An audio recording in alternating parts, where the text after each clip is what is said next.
Shalom, selamat pagi Bapak Ibu yang kekasih. Selamat berjumpa kembali dalam kasih Kristus.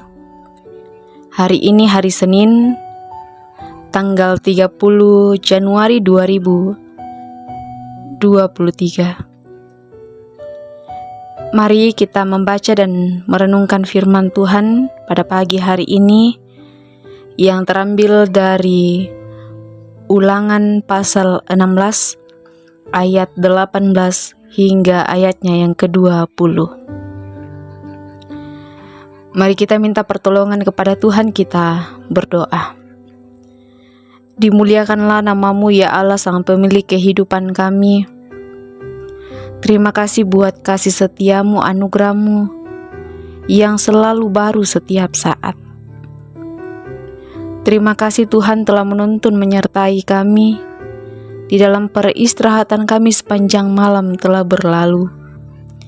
Terima kasih Tuhan. Pada pagi hari ini kami akan bersama-sama membaca, mendengar, bahkan merenungkan firman-Mu. Kuasai hati dan pikiran kami ya Roh Kudus, sehingga kami dapat mampu memaknai firman yang akan bersama-sama kami baca dan dengarkan pada pagi hari ini. Di dalam Kristus Yesus, firman yang hidup kami berdoa. Amin. Firman Tuhan dari Ulangan pasal 16 ayat 18 hingga ayatnya yang ke-20. Hakim-hakim dan petugas-petugas haruslah kau angkat di segala tempat yang diberikan Tuhan Allah-Mu kepadamu, menurut suku-sukumu. Mereka harus menghakimi bangsa itu dengan pengadilan yang adil.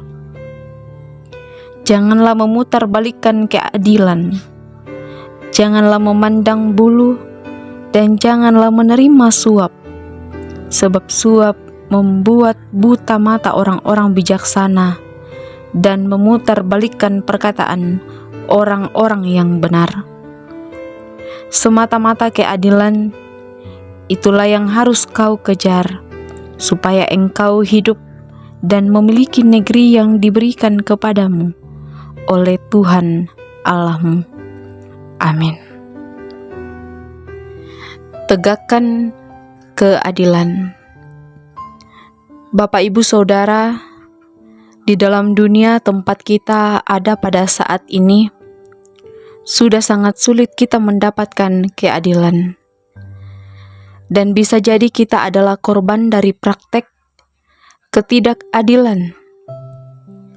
Dan betapa menyedihkan dan menyakitkan apabila kita ada di posisi itu. Apalagi kita yang berada di dalam kesusahan ekonomi, tetapi pada saat mengurus sesuatu, selalu ada sistem suap menyuap. Firman Tuhan yang kita baca pada saat ini mau menekankan bahwa tegaknya keadilan dan terjaminnya kepastian hukum adalah tanggung jawab semua orang yang beriman. Jika seseorang mengakui bahwa dia adalah orang yang beriman, maka dia akan mempraktekkan keadilan. Nabi Musa dalam pembacaan kita pada saat ini diminta Tuhan untuk mengangkat para hakim yang adil untuk menjalankan kehendak Tuhan bagi semua suku Israel tanpa terkecuali. Karena tidak mungkin Musa dapat sendiri bekerja bagi bangsa Israel yang makin banyak itu.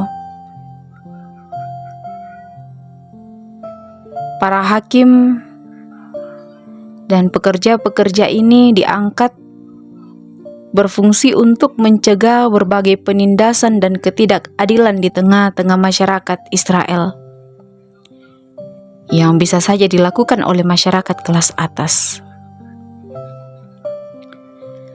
Para hakim dan petugas ini diperintahkan oleh Tuhan untuk menjaga diri dari menerima suap. sebab suap membutakan mata orang-orang bijaksana dan orang-orang benar. Itu dikatakan di ayat 19. Jadi mereka bertanggung jawab penuh untuk menegakkan keadilan bagi umat Tuhan dan sama sekali tidak boleh menerima suap dan memperlakukan umat Tuhan harus dengan sama rata atau tidak memandang bulu. Bapak Ibu Saudara, firman Tuhan ini bisa juga menjadi cerminan kita untuk mengevaluasi perjalanan kehidupan kita sebagai umat Tuhan zaman ini. Sudahkah kita mempraktekkan keadilan?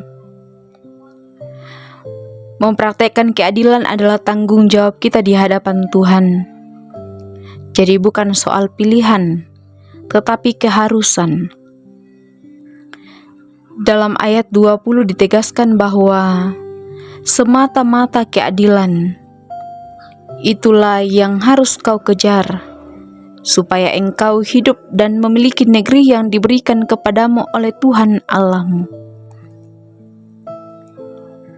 Mari Bapak Ibu Saudara, kita sama-sama menegakkan keadilan dimanapun dan kapanpun, apapun pekerjaan, apapun kedudukan kita pada saat ini.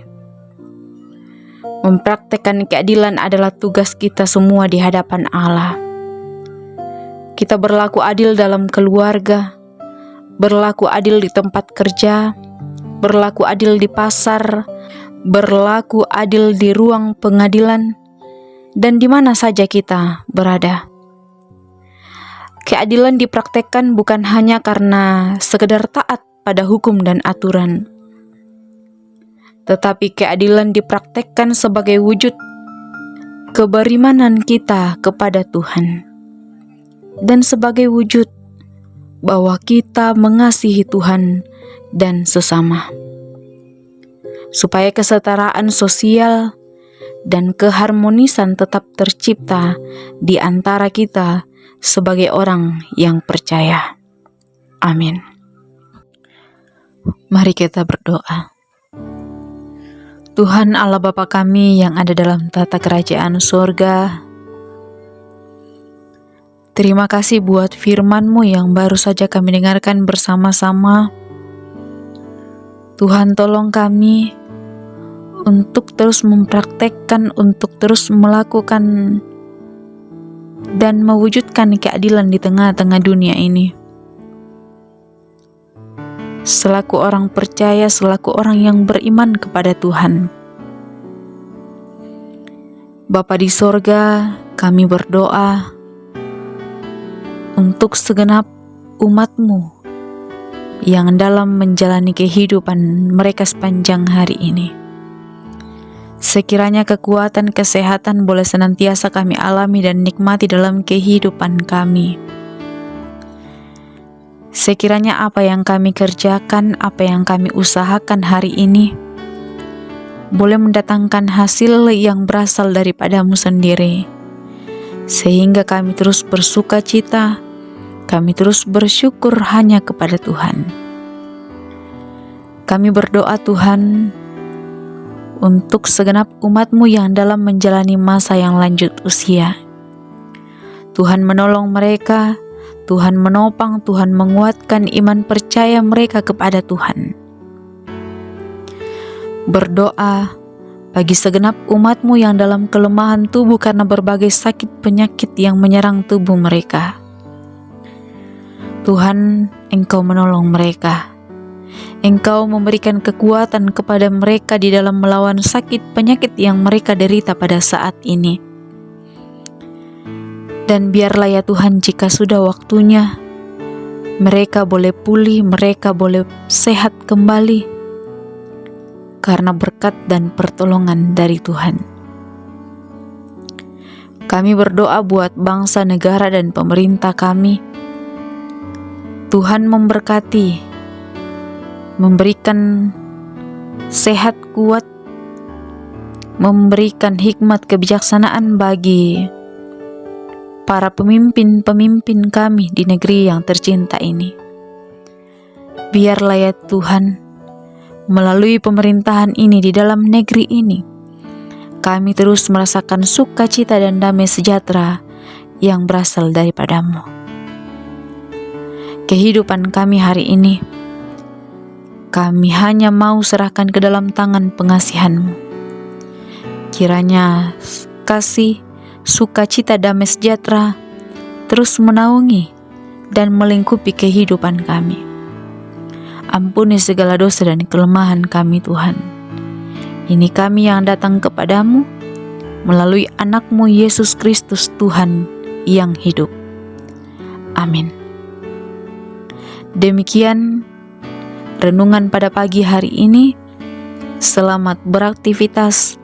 Tuhan memberkati kita sekalian.